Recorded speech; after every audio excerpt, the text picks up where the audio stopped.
ഇതാണ് യേശു വിഭാവനം ചെയ്ത ദൈവരാജ്യം. ദൈവരാജ്യം ഭക്ഷണവും പാനീയവുമല്ല, നീതിയും സമാധാനവും പരിശുദ്ധാത്മാവിൽ സന്തോഷവും അത്ര. അതാ കണ്ടോ ദൈവരാജ്യം, കണ്ടോ ദൈവരാജ്യം, ദൈവരാജ്യം.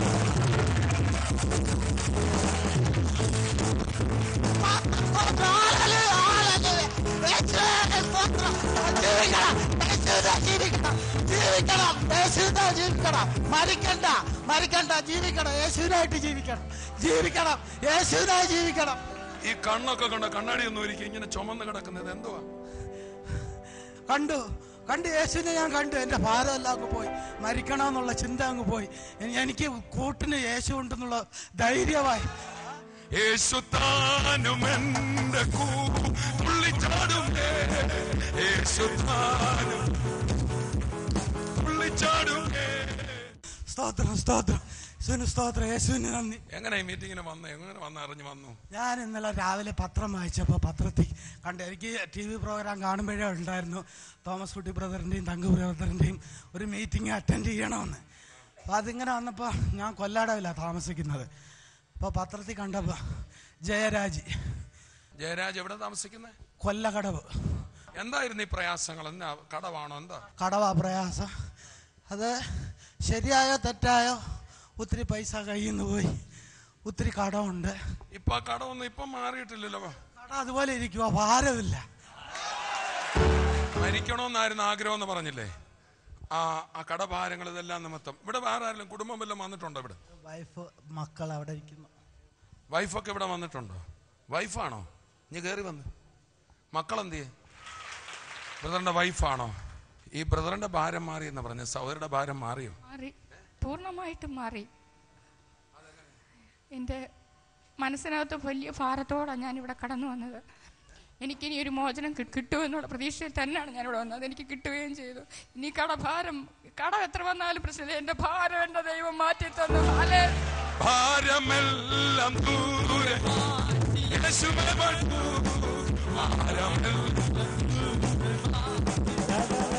ആത്മഹത്യ ചെയ്യേണ്ട ആവശ്യമില്ല, ചെയ്യത്തില്ല. നിങ്ങൾ ഒന്നിച്ചങ്ങനെ പ്ലാൻ ചെയ്തിട്ടുണ്ടോ? ഉണ്ട്. രാവിലെ കുഞ്ഞുങ്ങൾക്കും എന്തോത്തിലെങ്കിലും വെള്ളം വിഷം കലക്കി കൊടുത്ത് ഒന്നിച്ച് മരിക്കണമെന്ന് ആഗ്രഹിച്ചിട്ടുണ്ട്. കുഞ്ഞുങ്ങൾക്കൂടെ വിഷം കലക്കി കുഞ്ഞുടുത്ത് എഴുതുന്ന കുഞ്ഞുങ്ങൾ, ഈ ഓമന കുഞ്ഞുങ്ങൾക്ക് വിഷം കലക്കി കൊടുത്ത് ചാകടം നിങ്ങൾ പ്ലാൻ ഇട്ടിട്ടുണ്ടോ? ഉണ്ട്. ഇനി അത് ചെയ്യേണ്ട ആവശ്യമുണ്ടോ? ഇല്ല. സ്തോത്രം. ഞാൻ ചോദിക്കട്ടെ, ഇതുവരെ സൈക്കോളജിക്കലായ മനഃശാസ്ത്രപരമായി ചാട്ടത്തിനിടെ തോന്നിയൊരു തോന്നലാണോ? അല്ല അല്ല അല്ല അല്ല, അങ്ങനെ തോന്നിയതല്ല. ചാടാൻ വേണ്ടി തോന്നിയതല്ല. ദൈവം എൻ്റെ ഭാരമെല്ലാം മാറ്റി തന്നു. ഇതേ ചിലർ വേണേ പറയും ഇതൊക്കെ ഈ തുള്ളി ചാടിച്ചവരുടെ ഇതിന്റെ മധ്യത്തിലൊരു തോന്നല് വന്നേ. പറയുന്ന അങ്ങനെ പറയുന്ന ചുമ്മാ പറയുന്ന. സൗകര്യം എന്താ പറയുന്നു? ചുമ്മാതെ പറയുന്ന അങ്ങനെ. എന്റെ ജീവിതത്തിൽ എനിക്ക് യേശു എന്നെ കൈപിടിച്ച് ഉയർത്തിയതായിട്ട് തന്നെ എനിക്ക് തോന്നുന്നു. യേശു പറഞ്ഞു, ലോകം എന്നിൽ വിശ്വസിക്കാകിയാൽ ഇതിന് അവനെ കിട്ടത്തില്ല. നിങ്ങളോ എന്നിൽ വിശ്വസിക്കുന്നത് കൊണ്ട് പരിശുദ്ധാത്മാവിനെ നിങ്ങൾക്ക് കിട്ടും. വിമർശകർക്ക് ഇതിനെ കിട്ടില്ല, കളിയാക്കുന്നവർക്ക് ഇതിനെ കിട്ടില്ല. ലോകം എന്നിൽ വിശ്വസിക്കാകിയാൽ ഇതിനെ കിട്ടില്ല. എന്നാൽ ഇവിടെ വന്നപ്പോഴും ഇന്നും ആത്മഹത്യ ചെയ്യണമെന്ന് കൊണ്ടിരുന്നവർ യേശുവേ എന്ന് വിളിച്ച് ഭാരാത്മാവ് വിട്ടുമാറിയപ്പോൾ നോക്കൂ, തുള്ളിച്ചാടി ആടിപ്പാടുക. യേശു സമാധാനം കൊടുക്കാൻ വന്നതാ. ഇതാണ് ദൈവരാജ്യം. കരമടിച്ച് നമുക്ക് കർത്താവിനെ സ്തുതിക്കാം. അന്ന് ഹരിപ്പാട് മീറ്റിംഗിൽ സംബന്ധിക്കുമ്പോൾ സഹോദരിക്കുണ്ടായ അനുഭവം എന്താണ്?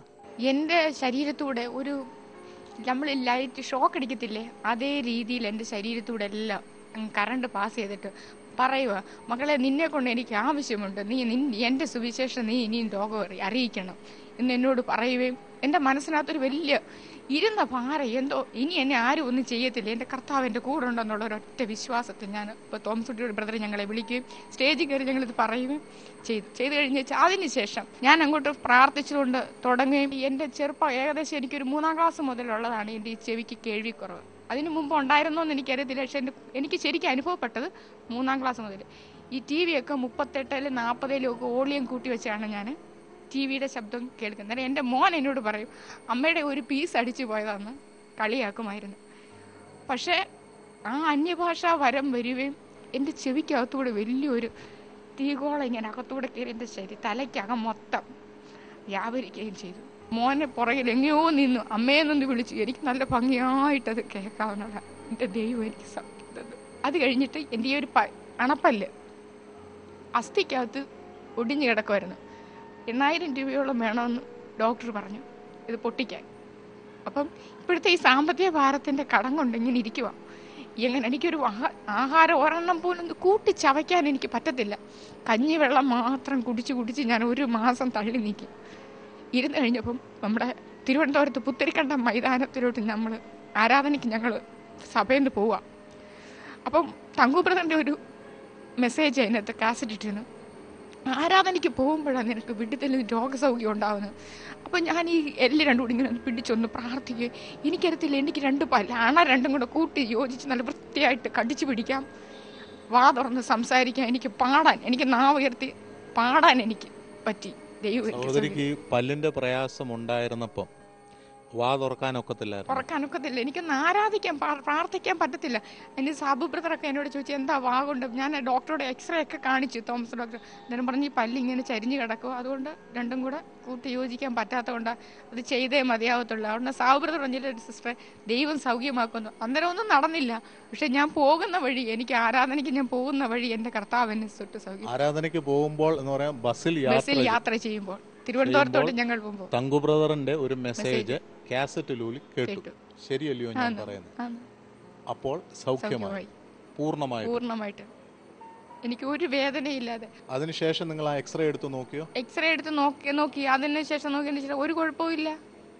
ഞാനൊരു ഡെന്റിസ്റ്റ് ആണ്. ചരിഞ്ഞു കിടക്കുന്ന അല്ലെങ്കിൽ ഇമ്പാക്റ്റഡ് ആയിട്ടുള്ള മോളാസ് സാധാരണഗതിയിൽ ഓപ്പറേഷനിലൂടെയാണ് എടുത്ത് കളയാറുള്ളത്.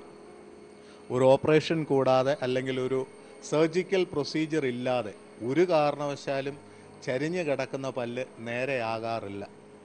വിശേഷാൽ അത് വേദന എടുത്തിരിക്കുക, വാ പോലും തുറക്കാത്ത അവസ്ഥയിൽ ഒരു മരുന്ന് പോലും കഴിക്കാതെ അതിന് നാച്ചുറലായിട്ടൊരു ക്യൂർ കാണാറില്ല. ഇങ്ങനെ ഈ സഹോദരി പറഞ്ഞ പോലെ ഒരു അത്ഭുതം യേശു ചെയ്തിട്ടല്ലാതെ സംഭവിക്കാൻ മെഡിക്കലി വളരെ വളരെ ബുദ്ധിമുട്ടുള്ള ഒരു സംഭവമാണ്. ഇതെല്ലാം നമ്മളെ തെളിയിച്ച് കാണിക്കുന്ന ഒരു കാര്യമുണ്ട്. യേശുവിൽ വിശ്വസിക്കുന്ന ഒരു വ്യക്തിക്ക് സൗജന്യമായി രക്ഷ മാത്രമല്ല ജീവിതത്തിൽ അനുഗ്രഹങ്ങളും രൂപാന്തരവും അവൻ നൽകി കൊടുക്കും. ബ്രദറെ, ഇന്നിപ്പം ഓഗസ്റ്റ് മാസം 9-ാം തീയതിയാണ്. നിങ്ങൾ യേശുവിനെ അറിഞ്ഞ ശേഷം ഏകദേശം 6 മാസക്കാലം ഓളം ആകുന്നു. ഇന്നത്തെ അവസ്ഥ